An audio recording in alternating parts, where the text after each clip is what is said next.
Senate is about Nigeria and Nigerians.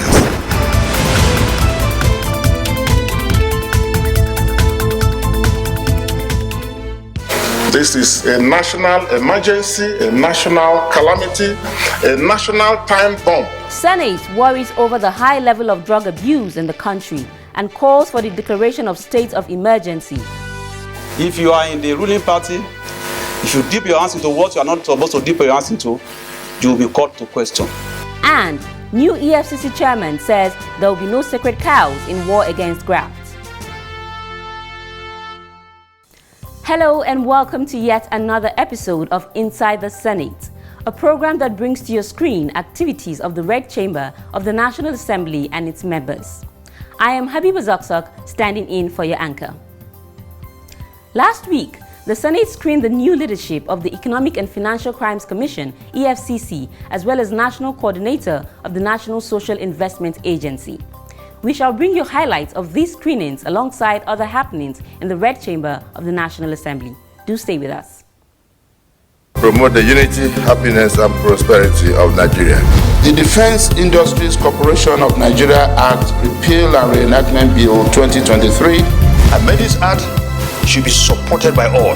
There are issues that we must use this opportunity to critically address. We accord this motion the urgency and the necessity it requires. I rise the second motion. The ayes have it.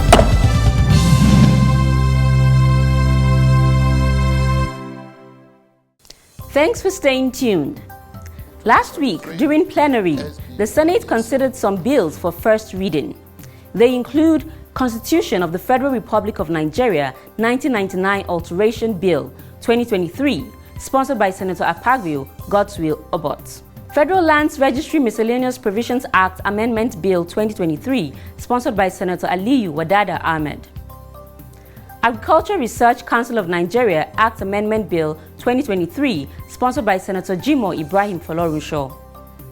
Cybercrime Prohibition and Prevention Act 2015 Amendment Bill 2023, sponsored by Senator Buba Umar Shehu. Federal University of Health Sciences and Technology, Tafe, Zamfara State, Establishment Bill 2023, sponsored by Senator Bilbis Aliyu Ikra. The Senate also considered a House bill for concurrence. It was titled Electricity Act Amendment Bill 2023. Moving on to motions, the Senate on Tuesday, 17th of October 2023, considered a motion seeking to tackle the challenge of drug abuse in the nation. The motion, which was sponsored by Senator Hussaini Babangida Uba, was titled Urgent Need to Address the Menace of Drug Abuse in Nigeria. Nigeria is currently facing a rise in drug abuse, which has reached an unprecedented level, transforming from a mere transit route in the 90s into a country filled with drug abusers and drug traffickers all over its land space. While a population of 30 to 35 million Nigerians spends approximately $15,000 and $30,000 annually on psychotropic drugs and alcoholic beverages, respectively. The lawmakers said reports show that 10.6 million addicts were cannabis users, 4.6 million addicts used pharmaceutical opioids, and 238,000 drug abusers used amphetamines. Other lawmakers made their contributions to the motion. A woman will come from the hospital, from the farm. When this woman returns from the farm, they meet the chemist. Maybe they have pains or the other. The story in the community is that let them mix up a particular medicine for them, combination. Most of these combinations they mix for them, they mix with tramadol, they mix with some things, and this woman is just given unnamed prescription. Those things are drug abuse. If you go to Mina today, it's sickening and very sad. Parents can no longer control their children. The children have become so hardened. Today there are so many streets, innocent people cannot walk freely due to the effects of these hard drugs. This is a national emergency, a national calamity, a national time bomb. waiting to explode, or it has already exploded. And we are waiting for the full effect of it to occur. What is necessary now is the way forward. What should we do? Mr. President, considering the nationwide prevalence of this menace, because it's happening everywhere, in every community, in every tertiary institution, now even in every secondary school. I hope it's not going on in primary schools or nursery schools. The Senate, after consideration, adopted the following resolutions. Urged the federal government and necessary agencies to declare a state of emergency on narcotics abuse in the country, and urged the committees on NDLEA and NAFDAC to work with relevant agencies of the federal government to immediately convoke a national summit to discuss the state of narcotics abuse and the future of Nigeria. On Wednesday, 18th of October 2023, when the Senate met in plenary, Senate President Godswill Akpabio announced the recent appointment within the Senate of Senator Oyeyola Yisa Ashiru from Kwara South Senatorial District as the new deputy leader of the Senate. Additionally, Senator Onyekachi Peter Nweboyi, representing Ebonyi North Senatorial District, was appointed the new deputy chief whip. You will recall that the appointment of Senator Dave Umahi as the Minister of the Federal Republic of Nigeria left a vacant position for Deputy Leader of the Senate. Consequently, Senator Ashiru, who previously held the position of Deputy Chief Whip, was promoted to the position of Deputy Leader of the Senate, while Senator Nweboyi was appointed to take his place. Let's take a break here to open the Senate notebook. Keep watching.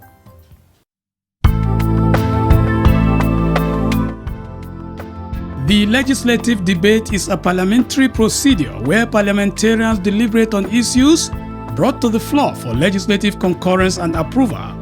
These issues may be motions, bills, or points of order, among other matters. After the sponsor of any of these matters has made his case, legislators are given the opportunity to deliberate in favor or against the issue brought up. After the debates, the presiding officer will seek the opinion of the entire parliament through a question where those in favor will say yea and those against will say nay. Whichever side gets the majority will have the day and the matter will be approved.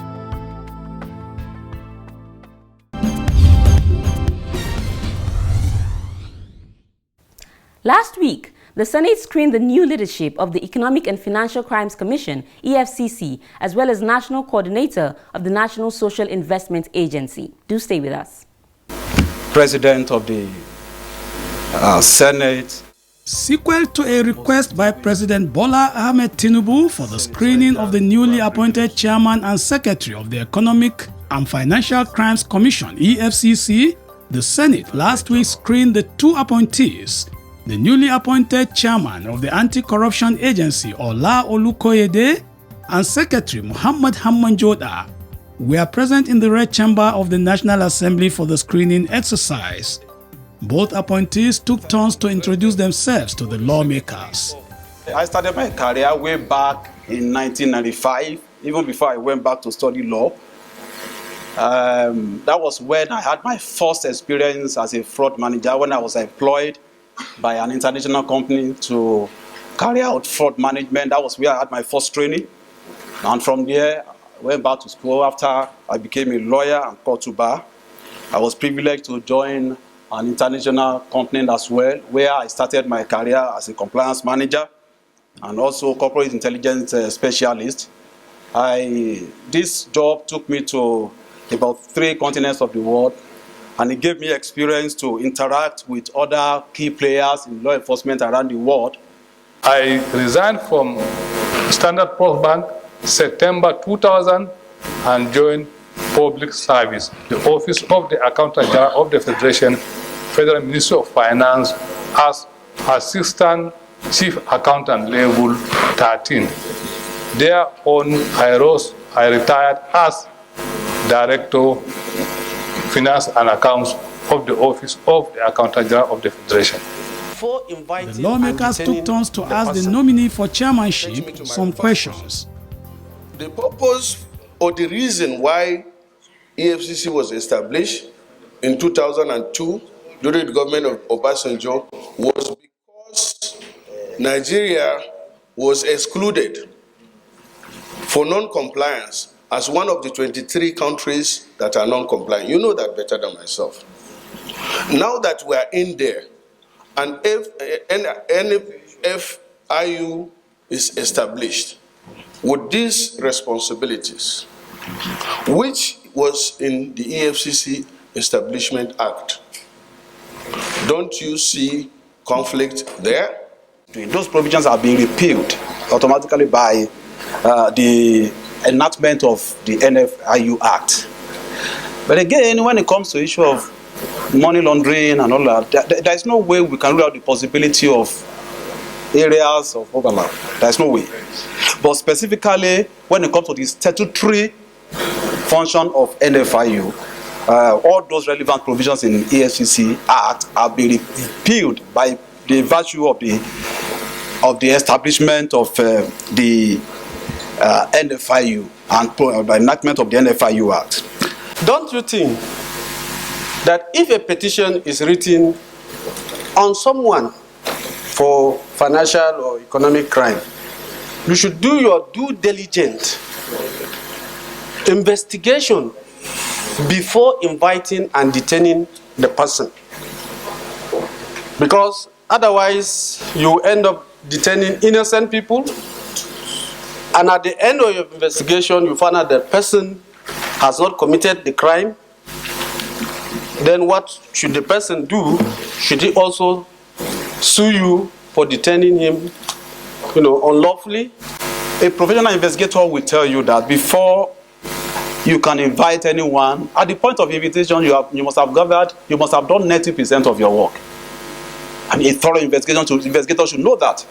That is what we call predication in investigation. When you receive a petition, you look at it, you carry out a preliminary investigation.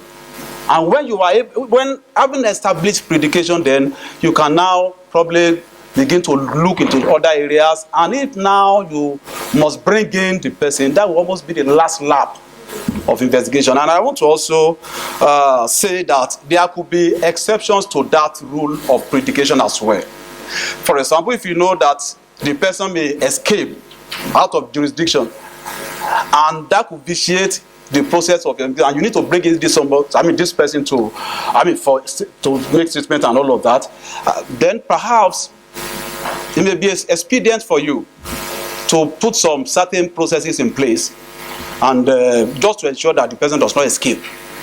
It's minor crime. Lawmakers use the opportunity of the screening to express their reservations on how the EFCC carries out some of its operations while making recommendations where they feel corrections should be made. I'm happy you have talked about being preventive instead of being reactive. Every time I have a problem with anybody, I'll just write a petition to EFCC, especially we politicians. Before you know, EFCC will call the reporters before you arrive, and they paint you black or even red because that's your color. Before you get out of that, your children, your family are embarrassed. In 2022, we are flagging over 2,000 something convictions, but all is minor crime that if you add up does not total to one crime, financial crime committed by an individual which I will not mention, and then the EFCC allowed him to go home on a self-recognition. All they could do was, getting to 1 year now, all you could do, or you could do, was to recover 10% of that money. We also have the capacity to investigate you. So as you do your work, I want to advise that the EFCC should not be used as an instrument to fight political opponents. Because we have seen this clearly, that if you don't like my face, or if I'm contesting an election, for example, against the Senate president, And because of his status, he may decide to wail into political issues instead of fighting political economic crimes. It may be expedient for you. Olukoyede stated that there will be no sacred cows in the war against graft and that anyone suspected of involvement in financial crimes will be investigated and prosecuted irrespective of political party affiliations. There are two salient questions that must be asked and answered. Number one, has the person committed crime? Has he committed financial crimes? If he has, then I will have cause to investigate him. Whether if you are in the ruling party, if you dip your hands into what you are not supposed to dip your hands into, you will be called to question. Well, you are in the opposition, you swallow some paper that will not digest, you will also be called to answer questions. So the mandate that the law gives us, or gives EFCC, did not discriminate. And the question is, okay, of course, there's no way you will not pick people who have, find people who have committed crime and all of that, financial crimes. This is where equity and justice comes in. You explained 98 petitions written against one human being. Before permitting the nominees to take a bow and exit the red chamber, Senate President Godswill Akpabio also lent his voice to the discussions. This Senate in future intends also to look into the activities of EFCC. Am I right? You are talking about yourself. It means that the person who wrote petition against you when you were a local government chairman was not a high-profile person. That is why you were not even invited by DSS. That is why you were not invited by the IG. But what about where you have invitation to appear before DSS, appear before the IG, appear before the ICPC, appear before the EFCC, and it's all organized? How do you explain 98 petitions written against one human being, and none of them has any merit? So he has, what you are indirectly asking him is how will he treat frivolous petitions against politically exposed persons, which of some all those investigations also cost money, taxpayers' monies. At the end, you don't find anything against that person, and the country has lost a lot of money. So these things are there. A lot of funds have been invested in the social investment programs. Same day, Halima Shehu was screened for appointment as the National Coordinator of the National Social Investment Program Agency, NSIPA. Halima Shehu is the former National Coordinator of the Conditional Cash Transfer CCT program, a cluster of the National Social Investment Program. She introduced herself to the lawmakers. Immediately after my youth service, I got a job with former Intercity Bank PLC, and I remained in the banking career for 10 years. From Intercity Bank PLC to Unity Bank and to Access Bank PLC. In the course of my banking career, I was trained on due diligence, transparency, and accountability in carrying out financial transactions. I got an opportunity to head the cash unit, funds transfer unit, clearing unit, reconciliation unit, operations and coordination unit in these banks. Halima Shehu gave an explanation on the CCT initiative she presided over to the lawmakers. She also entertained questions from the lawmakers. A household has to enroll into a core responsibility before they are entitled to this program, before they are entitled to this grant. That is what we call the top-up. And that is the part that completely alleviates the poor and vulnerable out of poverty. So they have to take a core responsibility like enrolling their children in school, visitation of healthcare centers to reduce maternal and infant mortality. We must go backwards to look at what happened during this the period she's mentioning, maybe 2001, 2021 or thereabout, because I'm here. The next one is this 300,000 one-off. How did they choose the families that benefited from 300,000 one-off? How did they choose the families that had now qualified for livelihood of 150,000? And these monies were being spent in billions. So we can't saddle you with questions you cannot answer, because you were not the ones who made those choices. But we will, in the course of our oversight functions and in the course of our slight investigative duties about looking into the billions that were spent before your time, I think we will answer those questions. Following the screening, the Senate reverted back to plenary and confirmed the nominees for the positions of Chairman and Secretary of the EFCC and the National Coordinator of the NSIPA. Those again say there, the ayes have it.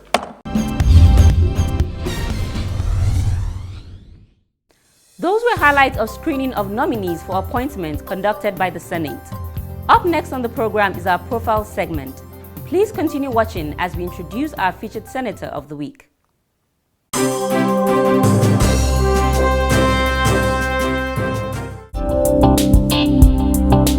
Senator Onyekachi Peter Nwebonyi represents Ebonyi North Senatorial District of Ebonyi State in the 10th Senate. He was elected on the platform of the All Progressive Congress APC.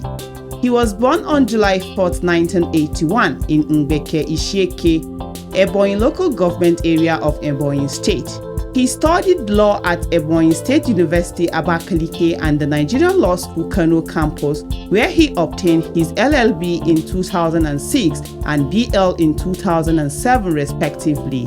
He was subsequently called to the Nigerian bar on 13 of November 2007. During his university days, Nwebonyi was elected the president of National Association of Ebonyi State Students in 2004 and President Law Student Association, Lausa, Ebonyi State University, Abakaliki in 2005. Senator Nwebonyi started his legal practice with a stint at Ogodo Chambers in Abakaliki, Ebonyi State, Southeast Nigeria, before he founded his own law firm, Ezioku Bundu Chambers, which later transformed to P.O. Nwebonyi & Co. Nwebonyi was elected a zonal ex-officio member of the People's Democratic Party (PDP) in the Southeast Zone in 2007. In 2015, he was appointed the coordinator of Mbeke Development Center, a subdivision of local government areas created by Governor Sam Egu's administration in Ebonyi State. In 2016, he was elected the state chairman of the People's Democratic Party (PDP) Ebonyi State chapter. He served out his first tenure as the state chairman of the PDP and won a second term in office. He later resigned his position as the state chairman as well as his membership of the PDP to join the ruling All Progressive Congress (APC). Upon his defection from the PDP, he was appointed Commissioner for Capital City and Urban Development by the then Governor of Ebonyi State. In early 2022, Barrister Nwebonyi resigned as the Commissioner and member of Ebonyi State Executive Council to contest the senatorial seat of Ebonyi North Senatorial District under the platform of the All Progressive Congress (APC). Subsequently, he won the February 25th National Assembly election with a wide margin. He is the Deputy Chief Whip of the 10th Senate.